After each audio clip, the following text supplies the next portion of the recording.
mwanache jwangalira lulululu mwanache. Every second, 4 babies are born somewhere in the world. More than 130 million each year. For most parents, this is one of their moments of greatest happiness. But for some, it turns into a nightmare, which can haunt them for decades. It was a sort of rush of emotion that my first baby had been delivered, but it was the worst moment of my life because I knew she wasn't alive. 30 years ago, Isabel Martin, who lives in Wales, was admitted to hospital after noticing reduced movement in her almost full-term baby. Despite close monitoring, her baby died before she could be born.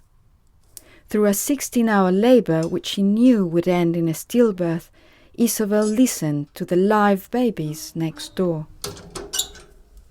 The nurse said to me, "You're not as important as the lady in the room next door because her baby's alive and we need to get that baby out. Your baby isn't, so you can carry on pushing on your own." In fact, my husband had to go and fetch the oxygen because they were all busy with the lady next door. Isabel cried for months. She had named the baby Holly and treasured the photos she had taken, the lock of hair she kept. But many friends avoided her, crossing the road if she was coming. She found herself at odds with a society which did not credit her grief.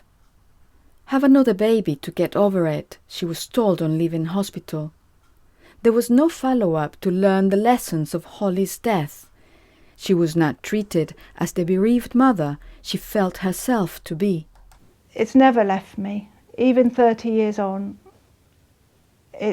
I still think about her every day. Having another baby doesn't make you get over it. I've had 6 more since, and it's not a replacement for the one that you've lost.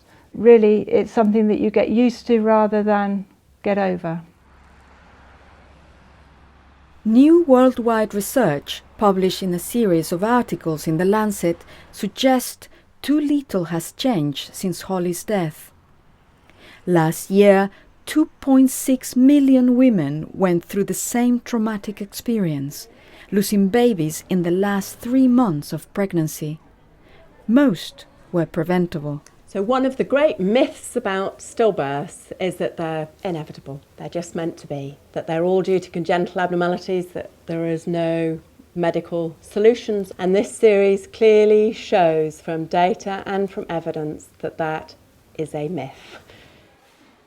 The research shows huge disparities. A woman in parts of sub-Saharan Africa or Pakistan has a 30 times greater risk of having a stillbirth than a woman in Iceland or Finland. 98% of all stillbirths occur in low and middle-income countries. For babies in Africa, labour is the most dangerous time, accounting for half of all deaths, almost all preventable. Most shockingly, there are 1.3 million where the woman goes into labour with a live baby who's kicking, and that baby dies during the time she's in labour. This is something that's extremely rare in high-income countries, but in the highest risk countries it's 250 times more common.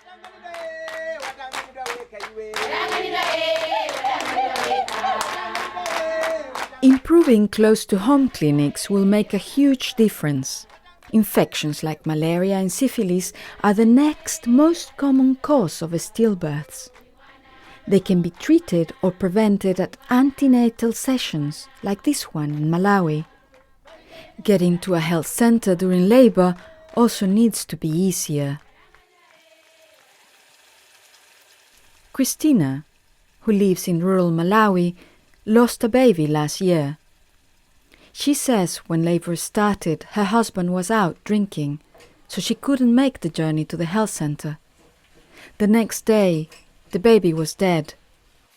A year later, Christina is alone with her 5 other children and very sad. anthu azanga ocheza nawo ndikucheza nawo. My friends are encouraging me to move on with life. They say that someday I will still go to where my child is and meet her. But I am being stigmatized by my own relatives. Because of the stillbirth, I have now divorced.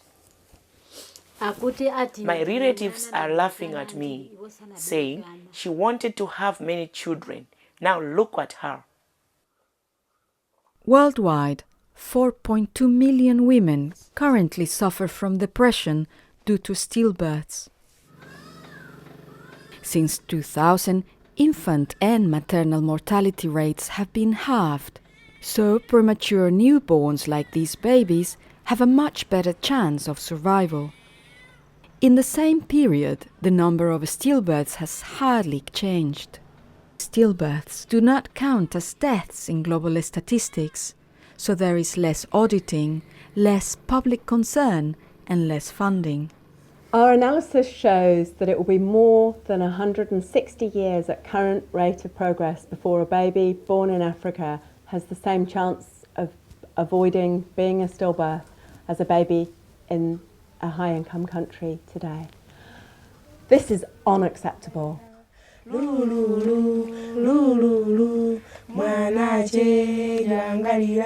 The success of some countries shows things can change. But for this to happen, researchers say, a stillbirth needs to be seen through the eyes of the parents who have experienced it, as the death of a child who should be mourned, and from whom lessons must be learned to help other unborn children. Kulera mwana ndi kudya.